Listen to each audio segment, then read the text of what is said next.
Hi friends. నేను మీ రవీంద్ర. యాక్చువల్‌గా నేను ఫామ్‌లో చెట్లేయకముందండి, ఇంటి ఎనకాల ఒక 2 సెంట్ల స్థలంలో కొన్ని మొక్కలు వేశానండి. యాక్చువల్‌గా ఒక 10-12 రకాల వెరైటీస్ ఏశాను.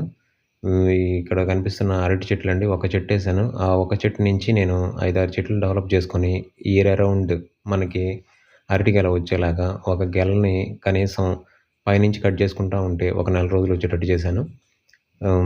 ఇక్కడ వాటర్ యాపిలేసాను. తైవాన్ నిమ్మేశాను. మనకు అవసరమైనయండి. స్పీడ్‌గా ఇంటికి ఎప్పుడన్నా మనకి ఏ అయితే ఎమర్జెన్సీగా అవసరమైతే ఫామ్‌కెళ్ళి కోసుకోవడానికి కాకుండా, ఒక కరివేపాకు చెట్టు, సపోటా చెట్టు ఒకటి, యాపిల్ పేర్ ఒకటి, జామ్ ఒకటి, ద్రాక్ష, బార్బిడో చెర్రీ, స్టార్ ఫ్రూటు ఇవన్నీ కొన్ని ప్లాంట్స్ నాకు అందుబాటులో ఉండాలి అనుకున్న ప్లాంట్స్ నేను ఫస్ట్ అసలకి ఎలా ఉంటది మన వాతావరణానికి, ఏమేం కాస్తాయి అని తెలుసుకోవటానికి జామ్ ఒకటి ఇయన్నీ అంటే కొన్ని కాసేయి తెలుసు. కొన్ని కాయనియి కూడా తెలుసుకుందామనే ఉద్దేశంతోటి ఒక పనస చెట్టు అన్నీ ఏశానండి. ట్రై చేశాను. కానీ చిన్న ప్లేస్‌లోనే ట్రై చేశాను. మంచి సక్సెస్ అయితే వచ్చింది. ఎందుకంటే ఇవన్నీ క్రాప్ వచ్చాయి. ఒక రెడ్ జామ ఒకటేశాను. ఇవన్నీ గూడా కాసాయి.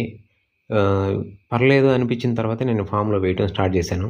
మీరు కూడా ట్రై చేయండి. ఉపయోగం ఉంటుంది.